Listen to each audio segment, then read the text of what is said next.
Hey guys, Zach Davis, aka Zeta from Golden Fish Entertainment, here to do a walkthrough and talk through of the intro slash prologue slash I don't even know. Just showing off kind of what I'm working on in my spare time while we try to get our art together for Exodus. Um, Working on a little something called Pedregal Springs, which revolves around the town of Pedregal Springs in Marema. Takes place a little bit after the events of Last Stand and a little bit before the events of Voltage. Um, so yeah, if it seems like I am talking fast or if it seems like I am saying things before they happen, it's because this is actually the second time I've recorded this. Because the first time, my normal mic failed to pick anything up at all, and that's how I found out it was broken. So now I have a different one, and now we are going to do this faster and better and more audibly than before. Here we see our protagonist, a plucky young fella by the name of Nolan. Um, the graphics for the monsters, which you will see here, which is just going to be the sludge and the barrel sludge, are actually A, placeholders, and B, the concept art that were done by the artist from Lucky Box Software for us as part of their contract to work on Last Stand. And I figured, why not use it twice? It's just so nice. Um, Quickly dispatched that sludge, found some gross cytoplasm in a nucleus. Um, you're going to see me flying through these fights as I go because there's not really a whole lot I can do as a level 1 character using a shovel, I believe he has equipped. We'll see it in a little bit. Um, the only skill Nolan has at the moment is first aid, which is just a little weak self-heal ability. Um, Obviously, later on, he'll gain a much wider variety of skills and abilities to use. But for now, it's mostly just, uh, swing wildly and pray you survive. Hmm. A barrel sludge emerged. For now, the stats of the sludge and the barrel sludge are identical. The only thing that's different about them is that the barrel sludge can drop scrap metal in addition to the cytoplasm and nucleus items that the normal sludge can drop. Obviously, in the final version, the barrel sludge is going to be a little bit slower, maybe a little weaker. Haven't decided yet. Definitely have a higher attack or defense, um, and they may have different skills that they learn. But let's not get ahead of ourselves there. What? The monsters can learn skills? Huh? That's right. Nolan is now level 2.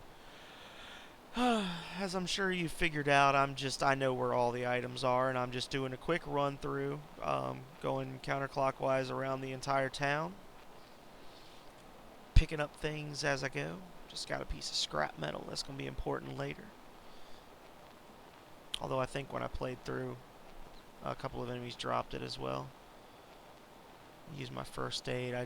You may have noticed, I just waded through a great deal of poison water that I probably could have just gone all the way up and stepped straight across like I just did right there.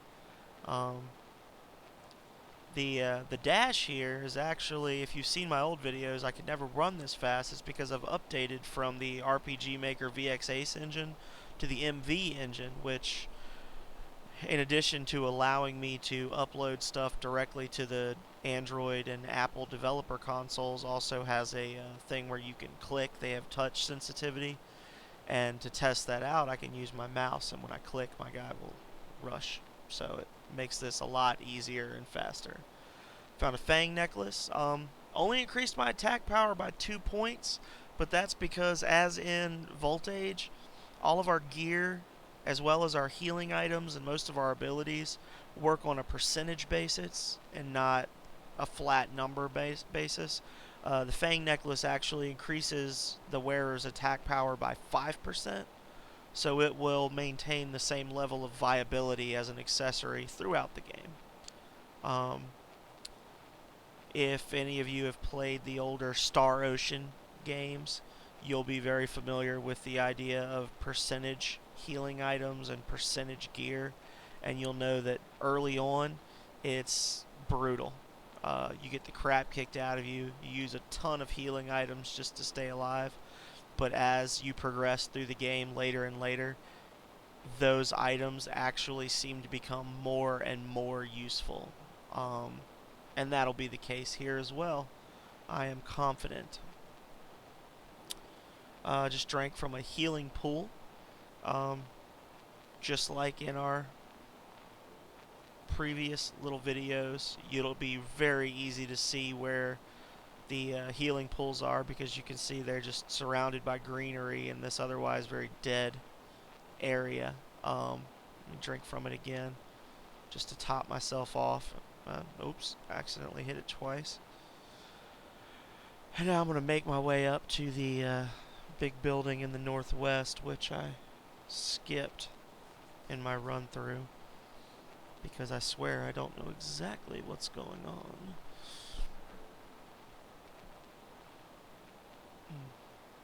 Those critical hits are insane. It's like times 4 damage.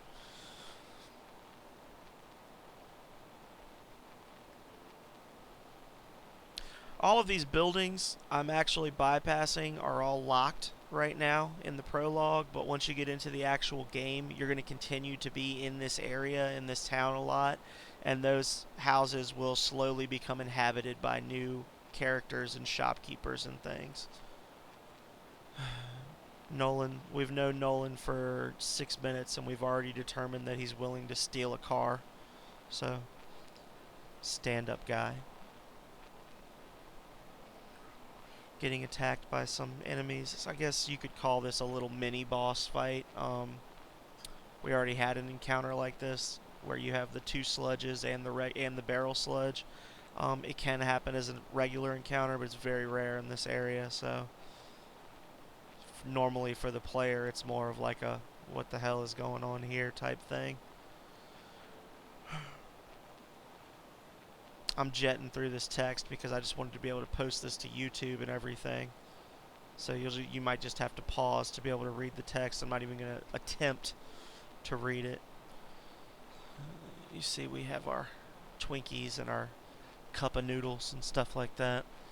Like I was saying, it's doing almost nothing for healing now. But later on, when you've got 6,000 hit points and a Twinkie costs 15 volts, you'll have a great appreciation for those 5% heal items.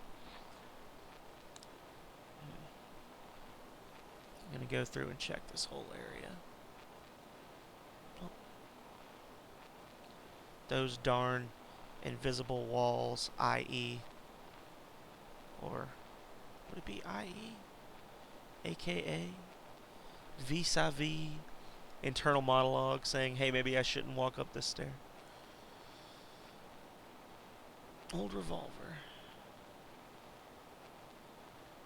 A big part of Nolan in this game is that he will actually kind of change as time goes on. Right now, all he can equip is regular clothing and tools. Later on, he'll be able to equip some light armor and firearms and things like that. So he's constantly growing throughout the storyline and changing the type of character that he is. What the heck? What the heck? I messed up here. For whatever reason, you're supposed to see a sludge appear in the middle of those pillars and then approach him very rapidly. That's why he turns around and is like, what? But by the time I realized I had left it out, I didn't feel like running through this whole thing again. So just use your imagination. Oh, not so fast. Anyway, hope you enjoyed it. Hope you see more soon. Bye.